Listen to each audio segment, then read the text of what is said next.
As we continue on in Mark, we get to Mark 13. We are getting to really the end of Mark. And Mark's kind of end, the death and resurrection of Jesus, is actually really quite short. But as we get closer and closer, there is more teaching that has to happen for the disciples. There's more that the disciples have to learn about worship and who Jesus is and who God is. There's not much time left.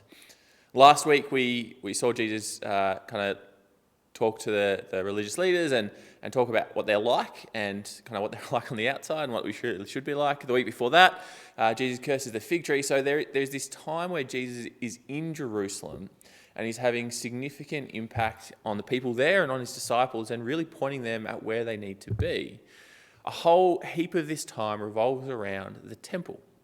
Jesus going to the temple with his disciples, he clears it out. Leaving the temple, going back in, it's all around the temple because there is stuff changing.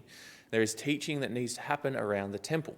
And in Mark 13, what we're up to, so 13:1 to 2 is what we're going to read. They're leaving the temple. So 13. As Jesus was leaving the temple, one of his disciples said to him, "Look, teacher, what massive stones, what magnificent buildings." "Do you see all these great buildings?" replied Jesus. "Not one stone here will be left on another. Every one will be thrown down." This is the start of a significant passage in Mark 13 where Jesus talks about what is to come, the end days, because the disciples ask of what the sign is going to be that this is all going to happen. Now, Jesus is actually talking about something that's going to happen very, very soon, but also something that's going to happen even beyond then. It hasn't happened yet for us. So in some small way, it has already been fulfilled, and in a bigger way it will be later on. But the disciple is, whoever this disciple is, we don't know who it was, which disciple it was, has spoken to Jesus and said, "Look how magnificent this building is. Look at what big stones this building has, this temple." And Jesus' reply shows what he thinks and what he understands of what the disciple is kind of talking about, what the disciple's feeling. There is this reliance on these stones. They're so big, they're so massive. Surely it's going to last a long time. It's magnificent. The building is magnificent. There was a reliance and importance on the temple in worship that really needed to change. And in actual fact, it really was centered around the temple. It had ceased to be around God. This temple that this disciple is talking about isn't the one that Solomon has built that got destroyed by the Babylonians. This temple has been rebuilt by Herod the Great. And as we all know, Herod the Great is not a great dude. He's not a good bloke. He's not a particularly godly man. So why would Herod the Great rebuild the temple, the main kind of central location for all worship of God, if he wasn't godly? Well, the simple answer, and the answer that we know through kind of extra documents, letters that he's written and things like that we found, is that Herod wanted to appease the Jews.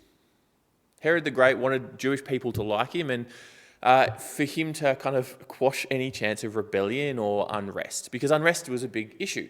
Herod the Great is only on the throne because the Romans weren't very happy with how other people handled uprisings and things like that. It's happened a few times in recent history in Israel.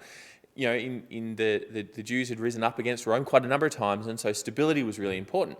And so Herod the Great wants to build this temple, and he wants it to be bigger and better than the first one and more amazing. The first one that God had given the kind of directions for himself weren't good enough for Herod the Great. No, he knew better. And so he built this amazing temple. But really the temple, while he built it to appease the Jews, it was for his own glory. It's what all kind of people who want to seek their own glory, they want to build big and massive things to show how amazing they are. And that's what Herod the Great does. And unfortunately, the Jews were looking at it and saying how magnificent it is. But they'd actually lost what the temple was for. The magnificent kind of building, the big stones. Well, the original temple was to point people to God and to what God was doing. There were also some very practical elements to the temple that God had designed. But this temple that Herod the Great had designed was for Herod the Great's glory and honour, basically, not for God's glory and honour. And Jesus kind of just, his comment back would have been startling for the disciples, because his comment back isn't that, oh, you shouldn't rely on stones and, you know, that it's this kind of nice, gentle thing. It's going to be completely destroyed. Not one stone is going to be left on top of another. That was Jesus' reply. That's a significant thing to say. And for us, maybe we go, wow, that's a big deal. But for the disciples hearing this, it's more than just that the temple is going to be destroyed. It's more than this big building with kind of solid stones is going to be damaged and destroyed. It goes beyond their reliance on that and the importance on the temple. It goes to who God is. It goes to how they could worship God, because the temple is the central element in worship of God. So if the temple is going to be destroyed, where on earth could they possibly worship? Is God the same God? Is God dwelling with his people? How is God going to relate to his people? How are his people going to relate to God? There are all these questions that had to have been bubbling away. And one of the things we know that they must have been is because they asked him about it later. They want to know what the sign of this is. This is significant for them. The big thing is that God will no longer be contained in a building, in their kind of understanding of who God is. He's not present specially in a building. And importantly, he's not present specially with a people. The other thing is that worship has to change. They can't possibly worship God the same way they had been with that second temple around. They hadn't worshipped God like they were meant to for a long time, but they couldn't worship him the way they had been. Things had to change. Their idea about God and how they worshipped him had to change. It was going to be different. And for us and for disciples, for people reading Mark, what we notice is that the understanding of who God is, what worship is different. Worship is about honouring God, pointing people to God. Now, lots of things clamour for attention in our lives, and there's a lot of things that kind of point us to different things in this world. But our lives, our focus should be on attention and honouring God. It shouldn't be on kind of impressive buildings or impressive things around the world without refocusing on God. The temple should have been magnificent. It was magnificent the first time it was made, and a magnificent temple isn't bad. The problem was that it wasn't, wow, how amazing God is. We should make something magnificent for him. It was how magnificent this temple is. It stopped at the temple. Everything that is made should point people to God, can point people to God if we understand how amazing God is and how we worship an amazing God, and what we do for him should in turn be amazing. A more appropriate kind of statement that could have been made is how appropriate this temple is for God, because it is magnificent. So the temple is appropriate because it is magnificent, because God is magnificent. Our lives should revolve around that kind of thought, that actually it's not about physical things. It's not about this building. It's not about anything in particular. It's not, how impressive our cities are, how impressive our houses are, how impressive our cars are. It's not how impressive our lives are. It's not how impressive our Instagram accounts are, or Facebook accounts, or Twitter accounts. It's not how many followers we have. It should all be about God and God's grace and what God has made as being amazing. Something really important also has to change in order of worship, and actually really significantly for you and I. I'm not Jewish by any stretch. You can tell that very clearly by my skin and hair colour. I'm very much kind of the pasty white English heritage. That's all I am. If you have some Jewish in you, then that's great for you, but I'd gather most of us don't. But you and I can worship God. You and I can worship Jesus.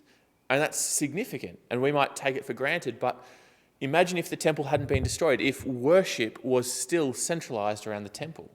I mean, as a general rule, not right now, obviously, stage 4 lockdown is a bit different. But as a general rule, imagine if you and I to worship had to go to the temple. There's one temple. How could that possibly fit all of us at all in a year? There's no possible way that every Christian could ever get within the temple within a year. How could we possibly worship and honour God if the temple still existed and that's where worship was? So it's significant for us.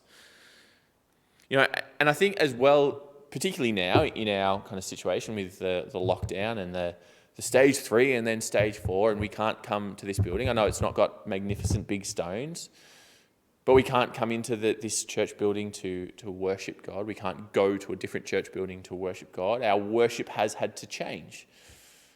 There have been shifts in what we think about worship and how we worship.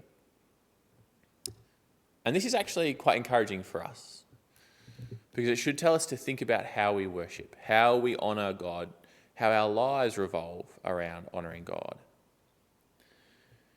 At the end of the day, we can worship God because he is God.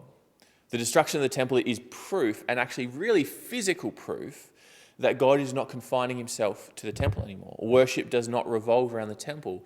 And actually, Jesus says in the other Gospels that we worship in spirit and in truth. True believers worship in spirit and in truth, not in a particular building. So you and I can honour God. You and I can worship Jesus, actually together through the Holy Spirit, even though we're separate, but we can still worship. We can still do things that honour God, even though we're not in this building. Even though we can't meet at all together physically, we can still worship God through what Jesus has done. And that is obviously where Mark is going.